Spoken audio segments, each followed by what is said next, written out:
Hello students. आज का topic है हमारा आवश्यकता। बचपन से ही बच्चों आपने सुना होगा, आवश्यकता है मेरी ये इच्छा है।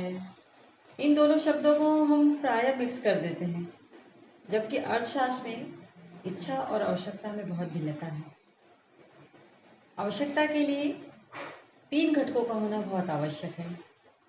सर्वप्रथम इच्छा। जैसे मैं कहूँगी मुझे 9 लाख का हार चाहिए, मुझे अच्छा सा बंगला चाहिए, मुझे हवाई जहाज चाहिए, मुझे अच्छे स्कूल चाहिए, अच्छा कॉलेज चाहिए, ये मेरी इच्छा है। इच्छा के साथ साथ यदि उसको पूर्ण करने के लिए हमारे पास साधन है तो हम उस इच्छा की पूर्ति कर सकते हैं। इच्छा की पूर्ति के लिए साधन, और तीसरा घटक होता है उस साधन को व्यय करने की तत्परता। यदि मेरी इच्छा है कि मैं एक अच्छा ड्रेस हो मेरे पास, दूसरा घटक तब पूरा होगा जब उस ड्रेस को खरीदने के लिए मेरे पास पर्याप्त राशि हो, मुद्रा हो। और तीसरा, जब मैं उस अमाउंट को व्यय करके उस ड्रेस को अपने लिए खरीदती हूँ तब वो मेरी बन जाती आवश्यकता।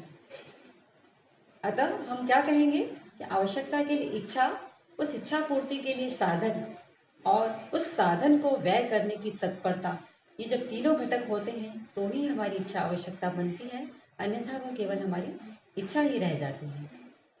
ठीक है, स्पष्ट हुआ आपको? और एक एग्जांपल से मैं आपको समझाना चाहूँगी, है ना। मुझे अच्छा सा पेन चाहिए जिसमें डायमंड्स लगे हों। मैंने पेन देखा भी है, मैं चाहती हूँ कि वो मेरे बैग में रहे। उसके लिए मेरे पास मुद्रा भी है, पेन 250 रुपये का आ रहा है, मेरे पॉकेट में 500 रुपये है भी, इच्छा भी है, साधन भी है। पर मैं मम्मी के डर से उस पेन को नहीं परचेज कर रही, क्योंकि मम्मी डांटेगी कि इतना महंगा पेन क्यों ले लिया। तो यहाँ हमारा ब्रेक हो गया। हमने उस अमाउंट परचेसिंग, हमने उसको डन नहीं किया, हमने खरीदा नहीं, तो वो हमारी केवल इच्छा बन के रहेगी। जब हम 250 रुपये व्यय करके पेन हमारे पास आ जाता है तब वो हमारी बन गई आवश्यकता। ठीक है, अब हम आगे की ओर बढ़ते हैं कि आवश्यकताएं कितने तरह की होती हैं। तो अर्थशास्त्र की दृष्टि से जितने भी हमारे जीवन के घटक हैं, इच्छा, आवश्यकता, तत्परता, इनको मोटे रूप से हम तीन भागों में बांट सकते हैं। पहला, अनिवार्य आवश्यकता। अनिवार्य आवश्यकता किसको कहेंगे हम? जो हमारे जीवन को जीने के लिए आवश्यक है। यदि कहूँ प्यासे के लिए पानी, भूखे के लिए रोटी, मरीज के लिए दवा, तो ये चीज़ें ऐसी जिस पर हमको व्यय करना ही है। यदि हम इस पर नहीं व्यय करते हैं तो वो हमारे जीवन के लिए घातक हो सकती है, उसकी पूर्ति हमें करना ही है।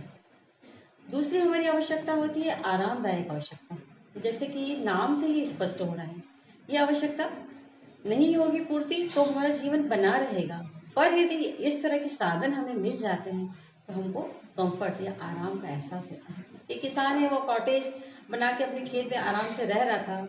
उसके पास कोई पंखा या कोई कूलर या कोई एसी नहीं था, वो आराम से जी रहा था, तो उसकी अनिवार्य आवश्यकता तो पूर्ति हो रही थी। अब उसने एक पंखा अपने कॉटेज में लगा लिया, अब उसका कंफर्ट बढ़ गया, उसको मच्छर नहीं काट रहे हैं, रात में भी वह कम हवा के समय भी वो अपना पंखा लगा के आराम से सो सकता है। तो इस तरह इसको हम कहते हैं आरामदायक आवश्यकता है।